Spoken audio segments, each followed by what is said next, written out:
వచ్చి ప్రేక్షకులను ఇంకా మంచిగా ఆదరిస్తానని, యష్ ఫిలిం ఫ్యాక్టరీ నుంచి ఇంకా బెటర్ ఫిలిమ్స్ వస్తాయని, ఎక్కడ డిసప్పాయింట్ చేయనని ఖచ్చితంగా I can promise to all the Telugu audience. And thanks for giving this opportunity. Oh short and sweet, I like this. All the very best. ఆ చిన్న కాన్సెప్ట్ చుట్టూ ఒక అద్భుతమైన కథను అయితే దర్శకుడు అల్లారు. ఎంత బాగుందంటే మూవీ, అసలు కొన్ని సీన్స్ కళ్ళ వెంట నీళ్ళు తెప్పిస్తాయి. ఒక సీన్లో పర్టికులర్గా ఒక సీన్ చెప్తాను.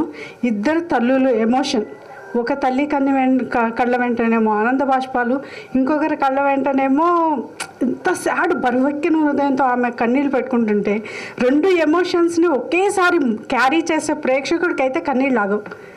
నెక్స్ట్ ఇంకో సీన్లో సేమ్ తల్లి పడే ఆవేదన అసలు ఎంత ఇదిగా ఉంటుందంటే అంత మనసుకు హత్తుకునేలా ఉంటుంది. ఈ మూవీ చూస్తున్నంతసేపు ఎక్కడ కూడా బోర్ అనిపించలేదు. డైరెక్ట్గా దర్శకుడు కాన్సెప్ట్లోకి కూడా వెళ్ళలేదు. ఒక చిన్న పాయింట్ని తీసుకొని, అంటే ఒక యాక్సిడెంట్ని మెయిన్గా తీసుకొనేసి ఈ సినిమా చుట్టూ కథని అయితే అద్భుతంగా రాసుకున్నాడు. ఎక్కడ స్టార్టింగ్ నుంచి ఎండింగ్ వరకు ఎక్కడా బోర్ అనిపించదు. బాగా ఎంజాయ్ చేస్తారు. ప్లస్ ఆ సినిమాని మనసుతో ఇంటికి మోసుకొని కూడా వెళ్తారు. Please watch my baby movie. Thank you Prajavani గారు, thank you so much. And Murali, my baby అనే సినిమా లాస్ట్ మంత్ నేను తమిళనాడులో నా ఫ్రెండ్ ఒక పిఆర్ఓ ఉంటే అతను అడిగా, డిఎన్ఏ అనే ఒక సినిమా వచ్చిందన్నా ఎరగతీసేసింది అని చెప్పాడు. ఆ సినిమా సురేష్ కొండగా తీసుకుంటున్నారని తెలిసి సురేష్కి ఫోన్ చేసి నేనే చెప్పాను, సూపర్ సినిమా, సూపర్ హిట్ అని చెప్పాను. నిన్న సినిమా చూస్తున్నప్పుడు అసలు ఆ సినిమాలో లేనిది ఏంటి అనేది అర్థం కాలేదు నాకు. ఓ చిన్న పాప, ఆ పాప ఎమోషను, రెండు అతను ఒక తాగుబోతు, అబ్బో చాలా ఎలివేషన్స్ ఉన్నాయి. చాలా ఎగ్జైట్మెంట్తో చూసే సినిమా నేను. చిన్నపిల్లలు నిద్రలో నవ్వుతూ ఉంటారు. అప్పుడు మా అమ్మగారు అనేవారు, ఒరే మీ నాన్న తీసుకుపోతున్నానంటే ఏడుస్తుంది ఆ పాప, మీ అమ్మని తీసుకుపోతున్నానంటే నవ్వుతుంది అని చెప్పేవారు. అలా ఈ డిఎన్ఏలో పోలీసు, తండ్రి, తల్లి ఎవ్వరూ చేయలేని ఒక కాన్సెప్ట్ ఆ పాప చేసింది. మై బేబీ, నిజంగా it's my baby. Thank you so much. Thank you Radha గారు, థ్యాంక్ యూ సో మచ్. నా విలేకరుల నుంచి ప్రజావాణి గారిని ఒక మాట చెప్తారండి. అదేంటంటే అమ్మ నిజం, తండ్రి నమ్మకం. అంటే తల్లి అనమాట. అంటే తల్లి బిడ్డని ఇది నా బిడ్డ అని చెప్పేది తల్లే. తండ్రిని ఏంటి చెప్తారంటే తండ్రికి తల్లే చెప్తుంది వీడు మన బిడ్డ అండి. సో నిజం అనేది ఎప్పుడు నమ్మకాన్ని డామినేట్ చేస్తుందండి. ఈ సినిమాలో నిజం, నమ్మకం రెండు కలిసి ఒక అద్భుతమైన కాంబినేషన్ వచ్చింది. నిజానికి చిత్రం చూస్తే నాకు భయం వేసిందండి. ఎందుకంటే యాక్చువల్గా అందులో ఒక అద్భుతమైన ఎమోషన్ ఉంది, దాంతోపాటు క్రైమ్ ఉంది. క్రైమ్ డామినేట్ చేస్తుందా, ఎమోషన్ డామినేట్ చేస్తుంది అంటే త్రూఅవుట్ సినిమా ఎమోషన్ డామినేట్ చేస్తుందండి. నాకు నిజంగా సెకండ్ హాఫ్లో విలన్ని చూస్తే భయం అనిపించలేదండి. కానీ తల్లి దగ్గరికి సీన్ వచ్చేందుకు భయం వేస్తుంది, ఈవిడ ఎలా రియాక్ట్ అయిపోతుంది రా అని. మొత్తం త్రూఅవుట్ సినిమా అండి ఒక ఆల్మోస్ట్ అంటే బిగినింగ్లో ఒక 10 నిమిషాల నుంచి చివరి వరకు ఆల్మోస్ట్ 2.5 hours మూవీ. ఎక్కడ ఏ సెకండ్ కూడా, ఒక సెకండ్ అంటే ఒకవేళ ఇంటర్వ్యూలో ఒక 2 నిమిషాలు లేట్ అయితే ఏమైపోతుంది అంత అద్భుతంగా ఉందండి. డెఫినెట్గా మై బేబీని, అంటే మై బేబీ అందరి బేబీ అవ్వాలని నేను మనస్ఫూర్తిగా కోరుకుంటూ సురేష్ గారికి ఆల్ ది బెస్ట్ చెప్తున్నాను అండి. Thank you. Thank you Shivaprasad గారు, thank you so much. And నా చేసిన సినిమా ఇది. ఫస్ట్ నేను జర్నలిస్ట్గా వచ్చి తర్వాత డిస్ట్రిబ్యూటర్గా మారి దాదాపు 85 సినిమాలు చేశాను. తర్వాత ప్రొడ్యూసర్గా చేయాలనుకున్నప్పుడు ప్రేమిస్తే సినిమా నేను చూసిన తర్వాత చాలామందికి ఆ సినిమా గురించి చెప్తే ఎవరో పెద్ద ఇంట్రెస్ట్ చూపించలేదు. నన్ను ఇండైరెక్ట్గా కృష్ణవంశీ గారు కానీ అప్పుడు తేజ గారు బాగా ఫ్రెండ్లీగా ఉండేవాళ్ళం. వాళ్ళు కూడా తిట్టారు నన్ను, వద్దురా నువ్వు రిస్క్ అయిపోతావు, నువ్వు ఉండాలి ఇండస్ట్రీలో, బాగుండాలి అనే టైప్ చెప్పారు. లేదు ఎలాగైనా చేయాలి పంతంతో అనుకున్నప్పుడు మారుతి, మన ఇప్పుడు టాప్ మోస్ట్ డైరెక్టర్ మారుతి గారు, నేను లేదు చేద్దాం బాసు, ఇది డెఫినెట్గా మనకు బాగుంటుంది అంటే అప్పుడు మారుతి నేను కలిసి చేశాను సినిమా. ఫస్ట్ సినిమా నేను ప్రొడ్యూసర్గా, ఆయన ఎగ్జిక్యూటివ్ ప్రొడ్యూసర్గా ప్రేమిస్తే సినిమా చేయడం జరిగింది. ఈ అక్టోబర్కి కరెక్ట్గా 20 years అయింది ఆ సినిమా రిలీజ్ అయ్యి.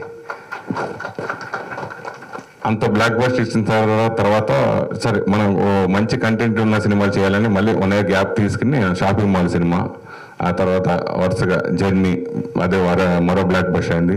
తర్వాత ఒకసారి అన్నయ్య భరద్వాజ్ గారు ఆఫీస్కి వెళ్ళినప్పుడు రెగ్యులర్ కలుస్తూ ఉండేవాడిని. రెండు సినిమాలు బాగుంటారు, టేస్టీగా ఉంటాయి, ఏదైనా మంచి సినిమా ఉంటే చెప్పు మనం చేద్దాం అన్నారు ఆయన. అన్న అంత అదృష్టం అని చెప్పేసి సరే అనుకోకుండా నేను చెన్నై వెళ్ళి ఒక సినిమా పోస్ట్ ప్రొడక్షన్లో చూసా. ఆ సినిమా పిజ్జా అనే సినిమా చూసి అన్నయ్యకి ఫోన్ చేశా. అన్న ఈ సినిమా చూశాను నేను, చాలా బాగుంది, మన తెలుగు బాగుంటుందండి. సరే ఎంత పంపించామంటో చెప్పు అన్న. అంతే. సరే చెప్పి ఇలా ఎంత బడ్జెట్లో అవుతుందండి అంటే సింగిల్ పేమెంట్ కొట్టాడు ఆయన ఆ రోజు. నేను షాకు. సరే ఆ రోజు తమ్మరెడ్డి భరద్వాజ్ గారితో కలిసి ఆ సినిమా నేను చేయటం నిజంగా ఆ జన్మంతో అన్నయ్యకి రుణపడి ఉంటాను. ఎందుకంటే దాసనారాయణ గారి తర్వాత మన దాసనారాయణ గారితో చెప్పుకోలేని పనులు కూడా చాలా వరకు ఇండస్ట్రీలో సమస్యలన్నీ తీర్చే కార్మికుడు మన తమ్మారెడ్డి భరద్వాజ్ అన్నయ్య. అంత అలా ఇండస్ట్రీలో ఏ ప్రాబ్లం చేయవచ్చిన అన్ని చిటికలో సార్ట్అవుట్ చేసే మనిషి ఆయన, ఇండస్ట్రీ పెద్ద. సో ఆయనతో కలిసి నేను ఆ సినిమా చేయడం అదృష్టంగా వీలేదు. సో అలాగే ఈ సినిమా కూడా నేను ఓన్గా ఇది గమ్మున రిస్క్ తీసుకోను. నేను ఇండస్ట్రీలో ఉండాలనే భయంతో, ఎందుకంటే ఇండస్ట్రీలో ఎలా వచ్చి ఎలా వెళ్ళి ఎలా ఏమైపోయారు అనేది చాలా మంది చూశాను. కానీ ఇంత జాగ్రత్తగా ఉన్నాను కాబట్టి ఈ 35 సంవత్సరాలు నేను ఇక్కడ ఇండస్ట్రీలో ఉండగలిగాను. సో తర్వాత ఈ సినిమా బాగుంది, ఎవరైనా ఉంటే బాగుంటుందనే ఉద్దేశంతో నేను అంటే సరే ఇప్పటి నుంచో అంతకుముందు ప్రొడక్షన్ చేద్దామని వచ్చిన చరణ్ గారిని, వద్దు సార్ ఇప్పుడు ప్రొడక్షన్ కొంచెం భయం వేస్తుంది, ఆగండి ఆగండి అంటే వస్తే సరే ఇది ఫస్ట్ చేద్దామని చెప్పి ఆయన్ని చేద్దామంటే వెంటనే ఓకే చేసి ఆయన కూడా సింగిల్ పేమెంట్ కొట్టారు బాబులకి. సో అలాగా చేస్తే ఈ సినిమా మీ ముందుకు, ఎందుకంటే ఈ సినిమా నేను ట్రైలర్ చూసిన తర్వాత బాగా నచ్చి రిలీజ్కి చెన్నైకి వెళ్ళి రిలీజ్ రోజే చూసా. థియేటర్ చూస్తే ఆ రోజు మార్నింగ్ షో బుక్ చేసుకుంటే టికెట్ లేవు. సరే ఈవినింగ్ మళ్ళీ నైట్ సెకండ్ షో చూసినా నాకు నైట్ నిద్రపట్ల. ఇది ఎట్టి పరిస్థితుల్లో తెలుగు ప్రేక్షకులకు అందించాలి, కన్షార్ట్గా మిస్ అవ్వకూడదు. తెలుగు ప్రేక్షకులు ఈ సినిమా కంపల్సరీ చూసి తీరాలి. మరో ప్రేమిస్తే మరో జర్నీ ఈ సినిమా అవుతుంది. 100% రిలీజ్ చేయాలనే పంతంతో నేను వాళ్ళు బాగా ఎక్కువ రేటు పెట్టారు, ఎక్కువ రేటు చెప్పినా సార్ నేను ఇలా నా బ్యాక్గ్రౌండ్ ఇది డెఫినెట్గా మనం చేద్దామండి బాగుంటుందండి దాన్ని కన్విన్స్ చేయడానికి కొంచెం వారం రోజులు టైం పట్టింది. సో ఇప్పుడున్న పరిస్థితులు ఇవన్నీ తెలుసు మనకి, థియేటర్లకు సంబంధించి జనాలు రావట్లేదు అంటే లేదు, ఈ సినిమాకి నాకు కంటెంట్ మీద నమ్మకం ఉంది, వస్తారు అనే నమ్మకంతో ఆ నమ్మకం నాకు నిన్న ప్రీమియర్ షో వేసినప్పుడు నెరవేరింది. నిజంగా మురళీమోహన్ గారు, లెజెండరీ మురళీమోహన్ గారు కానీ వీళ్ళందరూ వాళ్ళ కంట తడి పెట్టుకుని అంత ఎమోషనల్గా ఆయన మాట్లాడిన మాటలు super success blockbuster hit కొట్టాను అనిపించుకున్నారు. So I'm very very happy. చాలా రోజుల తర్వాత అంటే నాకు తెలిసి నేను కరోనా తర్వాత సినిమా ప్రొడక్షన్ ఏది సినిమా చేయలేదు. సో ఇప్పుడు తరానికి ఒక 5 ఏళ్లలో వచ్చిన జర్నలిస్టులందరికీ, యంగ్స్టర్స్కి అందరికీ నేను తెలియకపోవచ్చు. సో నా అసలు బ్యాక్గ్రౌండ్ ఇది ఇప్పుడు తెలిసింది. సో కాబట్టి ఇది వరకు జర్నలిస్ట్గా ఉండి తర్వాత నేను మళ్ళీ తర్వాత ప్రొడ్యూసర్గా మారి, డిస్ట్రిబ్యూటర్గా మారి ఎన్నో బ్లాక్ బస్టర్ ఇచ్చాను. తర్వాత మీ ముందుకు వచ్చాను. తర్వాత మళ్ళీ జర్నలిస్ట్గా ఉన్నాను, మళ్ళీ ఇప్పుడు మళ్ళీ ముందుకు వస్తాను. ఈ సినిమాని పెద్ద హిట్ చేసి ఆస్వాదించాలని నా తోటి మీడియా మిత్రులందరూ కూడా ఇదివరకు సహకరించినట్టుగానే ఈ సినిమాకి సహకరించి పెద్ద హిట్ చేయాలని, అలాగే అన్నయ్యకి పిలిచిన వెంటనే నాకు సెంటిమెంట్గా నేను వస్తారని చూస్తాను కూడా ఆయన వేరే పనులు బిజీగా లేదు, నాకు కంపల్సరీ కావాలని చెప్పి బలవంతంగా రప్పించాను. థ్యాంక్ యూ అన్నయ్య, థ్యాంక్ యూ సో మచ్. అలాగే ఈ సినిమా నన్ను పొద్దున్న ఫోన్ చేశారు సార్. ఫోన్ చేసి నేను ఆయనకి రైటర్గా నేను మంచి అభిమాని, ఆయనకి తెలిసి చెప్పలేదు. నేను ఫోన్ చేసి మీ సినిమా చాలా అద్భుతం, మీరు ఏం మాట్లాడదు, మీరు రామలేశ్వరుడికి వచ్చేయండి, మీరు అక్కడ మాట్లాడండి అని చెప్పేసి అనమాట. చెప్పుకొని పెట్టేసా. టక్క ఆయన వచ్చి ఆయన అభిప్రాయం తెలిపినందుకు థ్యాంక్ యూ. అలాగే గీతా భగత్ గారు కూడా షార్ట్ టైంలో నిన్న ఫ్లైట్లోంచి డైరెక్ట్గా పీవీ థియేటర్కి వచ్చారు ఆవిడ. సో అలా అందరికీ థ్యాంక్ యూ. సో నాకు సహకరించిన ప్రతి ఒక్కరికి పేరు చేస్తాను. దయచేసి ఇది మన సినిమా, ఇది తెలుగు ప్రేక్షకులకి బాగా ఆదరిస్తారు. మా మీడియా మిత్రులందరూ కూడా ఈ సినిమాని బ్లాక్ బస్టర్ హిట్ అయ్యేంత వరకు ఆల్రెడీ హిట్ అయింది. ఎందుకంటే దాదాపు ఆల్మోస్ట్ 359 స్క్రీన్స్లో ఈ సినిమా రిలీజ్ అవుతుంది. 359 స్క్రీన్స్. నాకు మర్చిపోయింది. పొద్దున్న ఏషియన్ సునీల్ గారు అది పేపర్ చూసిన తర్వాత నైజాంలోనే 130 థియేటర్లు వచ్చినాయి. లిస్ట్ చదివా, 1, 2, 3 లెక్కేసుకున్నా. నా సినిమాలన్నింటిలో హైయెస్ట్ రిలీజ్ అవుతుంది నైజాంలో. సో దాదాపు 359 సినిమా. రేపు పెరగొచ్చేమో, మళ్ళీ చూడాలి, 100% పెడుతుంది. జర్నీ సినిమా చేసినప్పుడు కూడా అంతే. మనిషి అన్నప్పుడు నాకు తెలిసి ఇంకో పెద్ద సినిమా రిలీజ్ అయింది. తర్వాత నన్ను అందరూ తిట్టారు, ఏంట్రా రిలీజ్, నాకు నమ్మకం ఉంది, చేద్దామని రిలీజ్ చేశా. ఫస్ట్ షో నుంచి మొత్తం ఎన్ని థియేటర్లు మందే వేశారు అప్పుడు. సో అలా తర్వాత ఈ సినిమా ముందే వేయటం, సో ఈ సినిమా ఆదరించాలని మనస్ఫూర్తిగా కోరుకున్నాను. అలాగే ఈ సినిమా మీద నమ్మకంతో నేను డిస్ట్రిబ్యూటర్ ఉన్నాయి, చాలా సినిమాలు కొన్నా.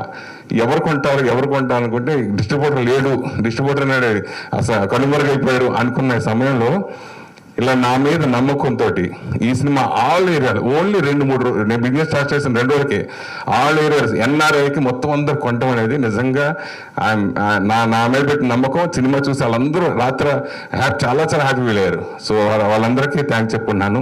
ఈ సినిమా మంచి రిలీజ్ అవుతుంది, మంచి టైంలో రిలీజ్ అవుతుంది. ప్రేక్షకులు ముందుగానే నాకు రేపు ఎల్లుండి అవుతున్నాడు 3 రోజుల్లో మీ అందరూ థియేటర్గా చూసేయాలని మనస్ఫూర్తి కోరుకున్నాను. Thank you so much. Thank you Suresh Pandit గారు, thank you so much. And ఇప్పుడు నా ఈ కార్యక్రమానికి వచ్చి ట్రైలర్ లాంచ్ చేసి గొంతు పోయింది, ఆకలేస్తాను కదా. మన అదృష్టం ఏంటంటే సురేష్ రామానాయుడు గారి లాగా 100 సినిమాలు చేయలే. 100 సినిమాలు చేసిన దాకా చూపించాడే, అది రేపు ఎల్లుండి దాకా నడుస్తూనే ఉండేది.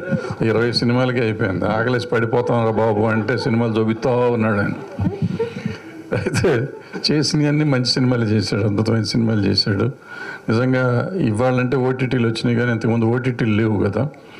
మంచి సినిమా మనకు రావటం అనేది డబ్బింగ్ చేస్తేనే వచ్చాయి. సో తను డబ్బింగ్ చేసి మంచి సినిమాలు అన్నింటినీ మనకు తీసుకొచ్చాడు. అన్నీ సక్సెస్ఫుల్ సినిమాలే, అక్కడ అయినాయి, మన దగ్గర కూడా సక్సెస్ అయినాయి. అట్లాగే ఇప్పుడు మై బేబీ కూడా అక్కడ డిఎన్ఏ అని బ్రహ్మాండంగా ఆడుతున్న సినిమా, దాన్ని ఇక్కడికి సక్సెస్ఫుల్గా తీసుకొచ్చాడు. నిన్న అందరూ చూశారు, బాగుందన్నారు. మంచి సినిమా కావాలంటాం, కానీ ఎట్టగా ఓటీటీలో వస్తుందిగా చూస్తాం అనుకునే జనం మంచి సినిమా థియేటర్ ఎక్స్పీరియన్స్ ఎప్పుడైనా థియేటర్ ఎక్స్పీరియన్సే. మై బేబీని వచ్చి థియేటర్లో చూడండి, చూసి ఆనందించండి, ఆస్వాదించండి. థ్యాంక్ యూ భరద్వాజ్ గారు, thank you so much for coming and gracing the event అండి. And S Bharadwaj